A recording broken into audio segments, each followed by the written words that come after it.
Hi friends, ಇದು ಮಸ್ತ್ ಮಗ ಚಾನೆಲ್ನ ಇಂಟರ್ನ್ಯಾಷನಲ್ ಬುಲೆಟಿನ್ ಸುತ್ತು ಜಗತ್ತು. ಬಾಂಗ್ಲಾ ಜೊತೆಗೆ ಉದ್ವಿಗ್ನತೆ ಇರೋ ಹೊತ್ತಲ್ಲೇ ಅತ್ತ ಪಾಕ್ ಗಡಿಯಲ್ಲಿ ದೊಡ್ಡ ಆಪರೇಷನ್ ಶುರುವಾಗಿದೆ. ಭರ್ತಿ 30ರಿಂದ 35 ಪಾಕ್ ಉಗ್ರರು ಕಾಶ್ಮೀರಕ್ಕೆ ನುಗ್ಗಿದ್ದು, ಇವರೆಲ್ಲ ಜನವಸತಿ ಇಲ್ಲದ ಎತ್ತರದ ಬೆಟ್ಟ ಪ್ರದೇಶಗಳಲ್ಲಿದ್ದಾರೆ ಅಂತ ಮಾಹಿತಿ ಸಿಕ್ಕಿದೆ. ಹೀಗಾಗಿ ಉಗ್ರರನ್ನ ಹಿಡಿಯೋಕೆ ಕ್ಷಿಪ್ರ ಕಾರ್ಯಾಚರಣೆ ಶುರುವಾಗಿದೆ. ಸೇನೆ, Jammu Kashmir police, CRPF, special operation group, forest guards, village defence guards ಹೀಗೆ ಎಲ್ಲ ಸೇರಿ ಕಾರ್ಯಾಚರಣೆ ಆರಂಭಿಸಿದ್ದಾರೆ. ಇವರ ಜೊತೆಗೆ ವಿಶೇಷವಾಗಿ ತರಬೇತಿ ಪಡೆದ ವಿಂಟರ್ ವಾರ್ಫೇರ್ ಸಬ್ ಯೂನಿಟ್ಗಳನ್ನು ಹಲವು ಸೆಕ್ಟರ್ಗಳಲ್ಲಿ ಡಿಪ್ಲಾಯ್ ಮಾಡಿದೆ. ವಿಶೇಷವಾಗಿ ಜಮ್ಮು ಕಾಶ್ಮೀರದ ಕಿಶ್ತ್ವಾರ್ ಮತ್ತು ದೋಡಾ ಜಿಲ್ಲೆಗಳಲ್ಲಿ ಸೇನೆ ಶೋಧ ಕಾರ್ಯ ಶುರು ಮಾಡಿದೆ. ಡಿಸೆಂಬರ್ 21ರಿಂದ ಶುರುವಾಗಿರೋ ಕಾಶ್ಮೀರದ ಅತ್ಯಂತ ಕಠಿಣ ಚಳಿಗಾಲದ ಅವಧಿ ಚಿಲ್ಲೈ ಕಲನ್ ಟೈಮಲ್ಲಿ ಉಗ್ರರು ಅರಣ್ಯ ಗುಡ್ಡ ಪ್ರದೇಶಗಳಿಂದ ಜನವಸತಿ ಪ್ರದೇಶಗಳಿಗೆ ಒಳನುಸುಳೋ ಪ್ರಯತ್ನ ಮಾಡ್ತಾರೆ. ಜನವರಿ 31ರವರೆಗೆ ಈ ಕಠಿಣ ಚಳಿಗಾಲ ಅವಧಿ ಮುಂದುವರೆಯಲಿದೆ. ಇದರ ಮಧ್ಯೆ ಸೇನೆ ಈ ಆಪರೇಷನ್ ಲಾಂಚ್ ಮಾಡಿದೆ. ಇನ್ನು ಇದೇ ಜಮ್ಮು ಕಾಶ್ಮೀರದಲ್ಲಿ ಭದ್ರತಾ ಪಡೆಗಳು ದೊಡ್ಡ ಭಯೋತ್ಪಾದನಾ ಸಂಚನ್ನ ವಿಫಲಗೊಳಿಸಿವೆ. ಶ್ರೀನಗರ ಬಾರಾಮುಲ್ಲಾ ಹೈವೇಲಿ ಬಿದ್ದಿದ್ದ ಅನುಮಾನಾಸ್ಪದ ಬ್ಯಾಗ್ ಅನ್ನ ನಾಶ ಮಾಡಿವೆ. ಆರಂಭಿಕ ಮಾಹಿತಿ ಪ್ರಕಾರ ಆ ಬ್ಯಾಗ್ನಲ್ಲಿ ಸುಧಾರಿತ ಸ್ಫೋಟಕ ಇತ್ತು. ದಕ್ಷಿಣ ಕಾಶ್ಮೀರದ ಚೂರಾ ಏರಿಯಾದಲ್ಲಿ ಈ ಬ್ಯಾಗ್ ಕಂಡು ಬಂದಿತ್ತು. ಕೂಡಲೇ ಭದ್ರತಾ ಪಡೆಗಳು ಆ ಪ್ರದೇಶವನ್ನ ಸುತ್ತುವರೆದ್ರು. ನಂತರ ಸ್ಫೋಟಕ ನಿಗ್ರಹ ದಳ ಆ ಬ್ಯಾಗ್ ಅನ್ನ ನಾಶಪಡಿಸಿದೆ. ಹೊಸ ವರ್ಷಾಚರಣೆಗೂ ಮುನ್ನ ಉಗ್ರರು ಕಾಶ್ಮೀರದಲ್ಲಿ ಶಾಂತಿ ಕದಡೋಕೆ ಪ್ರಯತ್ನಿಸುತ್ತಿದ್ದಾರೆ ಅಂತ ಗುಪ್ತಚರ ಮಾಹಿತಿ ಬಂದಿತ್ತು. ಅದರ ಬೆನ್ನಲ್ಲೇ ಈ ಘಟನೆಯಾಗಿದೆ. ಇನ್ನೊಂದು ಕಡೆ ಬಾಂಗ್ಲಾಗೆ ಬಿಜೆಪಿಯಿಂದ ದೊಡ್ಡ ಎಚ್ಚರಿಕೆ ರವಾನೆಯಾಗಿದೆ. ಬಿಜೆಪಿ ಲೀಡರ್, ಪಶ್ಚಿಮ ಬಂಗಾಳ ವಿಪಕ್ಷ ನಾಯಕ ಸುವೇಂದ್ ಅಧಿಕಾರಿ ದೊಡ್ಡ ಹೇಳಿಕೆ ನೀಡಿದ್ದಾರೆ. ಗಾಜಾಗೆ ಇಸ್ರೇಲ್ ಪಾಠ ಕಲಿಸಿದಂತೆ ಬಾಂಗ್ಲಾಗೆ ಪಾಠ ಕಲಿಸಬೇಕು ಅಂತ ಹೇಳಿದ್ದಾರೆ. ನಮ್ಮ 100 ಕೋಟಿ ಹಿಂದೂಗಳು ಮತ್ತು ಹಿಂದೂಗಳ ಹಿತಾಸಕ್ತಿಗಾಗಿ ಕೆಲಸ ಮಾಡೋ ಸರ್ಕಾರ ಆಪರೇಷನ್ ಸಿಂಧೂರ್ ಮೂಲಕ ಪಾಕ್ಗೆ ಪಾಠ ಕಲಿಸಿತ್ತು. ಅದೇ ತರ ಬಾಂಗ್ಲಾಗೂ ಬುದ್ಧಿ ಕಲಿಸಬೇಕು. ಬಾಂಗ್ಲಾದಲ್ಲಿ ಹಿಂದೂಗಳ ಹತ್ಯೆ ನಡೀತಿರೋ ಬಗ್ಗೆ ಬಾಂಗ್ಲಾ ರಾಜತಾಂತ್ರಿಕ ಅಧಿಕಾರಿಗಳ ಬಳಿ ಉತ್ತರವೇ ಇಲ್ಲ. ಇಸ್ರೇಲ್ ಗಾಜಾಗೆ ಮಾಡಿದ ಹಾಗೆ ನಾವು ಪಾಠ ಕಲಿಸಬೇಕು ಅಂತ ಹೇಳಿದ್ದಾರೆ. ಕೋಲ್ಕತ್ತಾದಲ್ಲಿರೋ ಬಾಂಗ್ಲಾದ ಡೆಪ್ಯೂಟಿ ಹೈ ಕಮಿಷನರ್ ಅಧಿಕಾರಿಗಳ ಜೊತೆ ಸುವೇಂದು ಅವರನ್ನ ಒಳಗೊಂಡ 5 ಸದಸ್ಯರ ನಿಯೋಗ ಮೀಟಿಂಗ್ ನಡೆಸಿತ್ತು. ಅದರ ಬೆನ್ನಲ್ಲೇ ಈ ಹೇಳಿಕೆ ಬಂದಿದೆ. ಇನ್ನು ಈ ಹೇಳಿಕೆಗೆ ಮಮತಾ ಬ್ಯಾನರ್ಜಿ ಅವರ ಟಿಎಂಸಿ ಪಕ್ಷ ತೀವ್ರ ವಿರೋಧ ವ್ಯಕ್ತಪಡಿಸಿದೆ. ಇಂತಹ ಹೇಳಿಕೆ ನೀಡಿ ಬಿಜೆಪಿ ನಾಯಕರು ಮತ್ತಷ್ಟು ದ್ವೇಷ ಹರಡ್ತಿದ್ದಾರೆ. ಇದು ಮತ್ತಷ್ಟು ಹಿಂಸಾಚಾರಕ್ಕೆ ಕಾರಣವಾಗಬಹುದು. ಹೀಗಾಗಿ ಸುವೇಂದು ಅಧಿಕಾರಿ ವಿರುದ್ಧ ಕಠಿಣ ಕ್ರಮ ತಗೋಬೇಕು ಅಂತ ಒತ್ತಾಯ ಮಾಡಿದೆ. ಇನ್ನು ಲಂಡನ್ನಲ್ಲಿ ಖಲಿಸ್ತಾನಿಗಳ ಪುಂಡಾಟ ಮುಂದುವರೆದಿದೆ. ಬಾಂಗ್ಲಾದಲ್ಲಿ ಹಿಂದೂಗಳ ಹತ್ಯೆಯನ್ನ ಖಂಡಿಸಿ ಭಾರತ ಮತ್ತು ಬಾಂಗ್ಲಾ ಹಿಂದೂಗಳು ಸೇರಿ ಬಾಂಗ್ಲಾ ಹೈ ಕಮಿಷನ್ ಮುಂದೆ ಪ್ರತಿಭಟನೆ ನಡೆಸ್ತಾ ಇದ್ರು.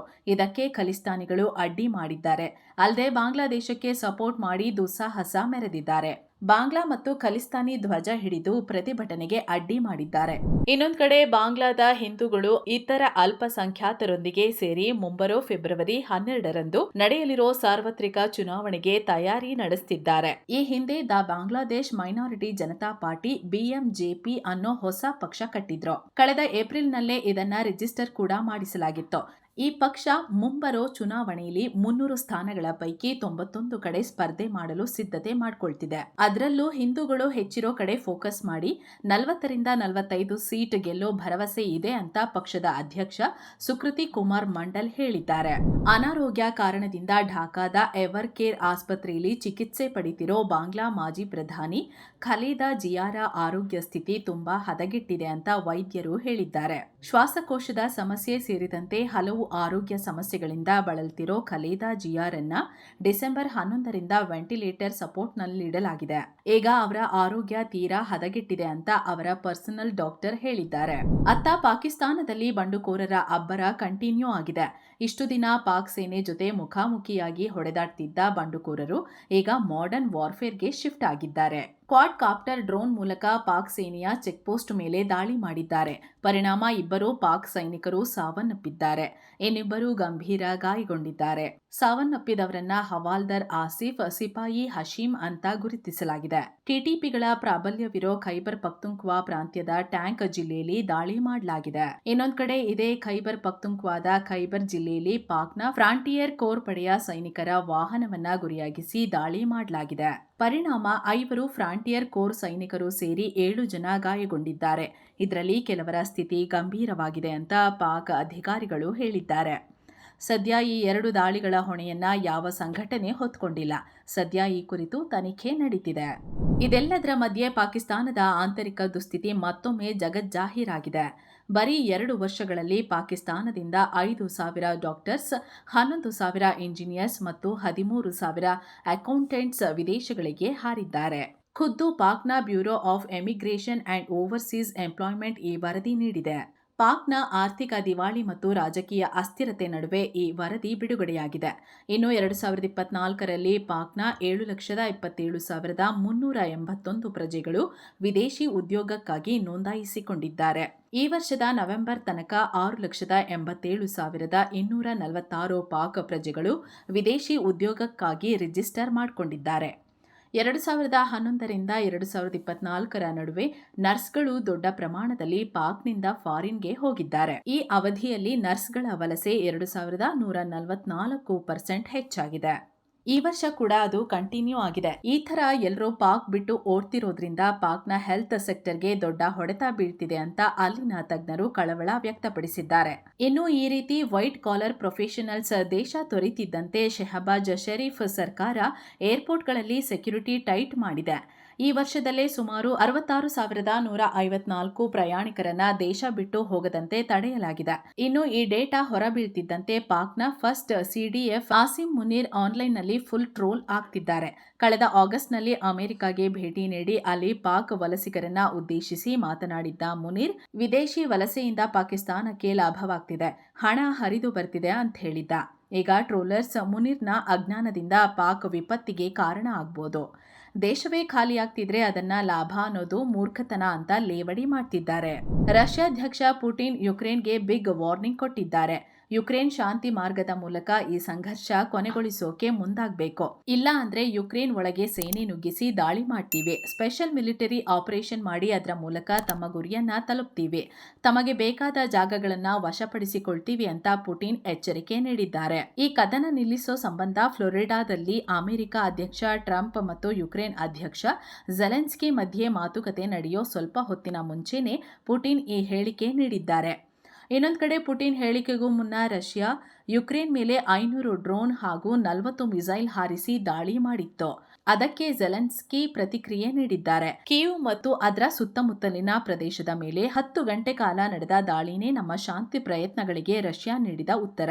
ನಮಗೆ ಶಾಂತಿ ಬೇಕು, ಆದರೆ ಪುಟಿನ್ ಒಬ್ಬ ಯುದ್ಧ ಪ್ರಿಯ, ಅವರು ಸಂಘರ್ಷ ನಡಿಬೇಕು ಅನ್ನೋ ಮೈಂಡ್ ಸೆಟ್ ಹೊಂದಿದ್ದಾರೆ ಅಂತ ಝೆಲೆನ್ಸ್ಕಿ ಆಕ್ರೋಶ ಹೊರಹಾಕಿದ್ದಾರೆ.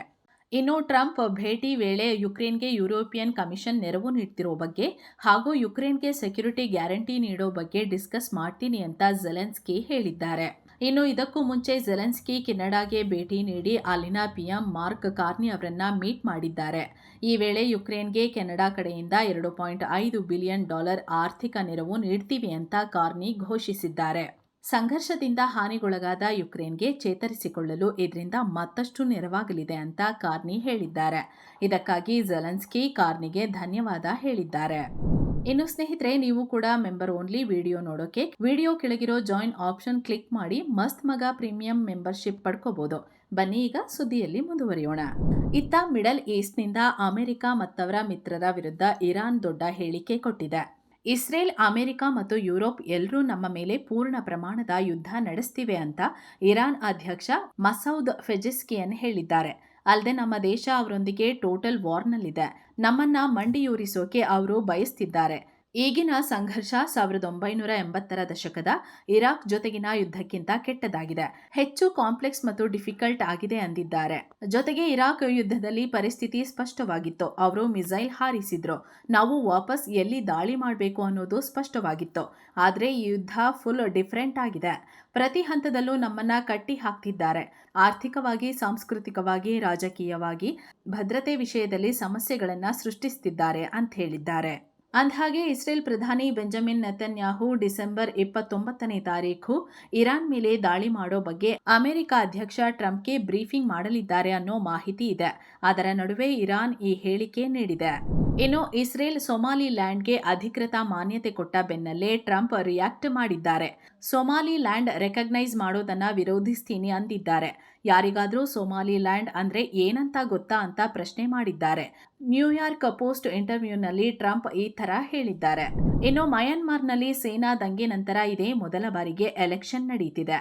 ಹುಂತಾ ಸೇನಾ ನಾಯಕ ಮಿನ್ ಆಂಗ್ ಹ್ಲೇಂಗ್ ಕೂಡ ಮತ ಚಲಾಯಿಸಿದ್ದಾರೆ. ಪದಚ್ಯುತ ಅಧ್ಯಕ್ಷೆ ಸದ್ಯ ಬಂಧನದಲ್ಲಿರೋ ನೊಬೆಲ್ ಪ್ರಶಸ್ತಿ ವಿಜೇತೆ ಆಂಗ್ ಸಾನ್ ಸೂಕಿ ಅವರ ಪಕ್ಷ ನ್ಯಾಷನಲ್ ಲೀಗ್ ಫಾರ್ ಡೆಮಾಕ್ರಸಿ ಪಾರ್ಟಿಯನ್ನ ಚುನಾವಣೆಯಿಂದ ಹೊರಗಿಡಲಾಗಿದೆ.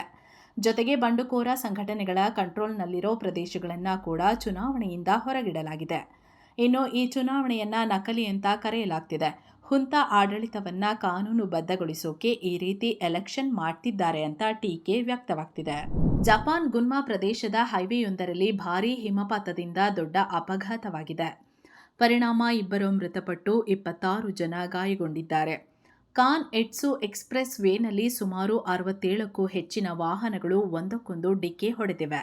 ಮೊದಲಿಗೆ 2 ಟ್ರಕ್ಗಳು ಡಿಕ್ಕಿ ಹೊಡೆದಿದ್ದು, ತದನಂತರ ಅನೇಕ ವಾಹನಗಳು ಒಂದಕ್ಕೊಂದು ಚೈನ್ ರಿಯಾಕ್ಷನ್ ತರ ಡಿಕ್ಕಿ ಆಗಿವೆ. ಪರಿಣಾಮ ವಾಹನಗಳಲ್ಲಿ ಬೆಂಕಿ ಹತ್ತಿಕೊಂಡು ಸುಮಾರು 20ಕ್ಕೂ ಹೆಚ್ಚು ವಾಹನಗಳು ಸುಟ್ಟು ಕರಕಲಾಗಿವೆ.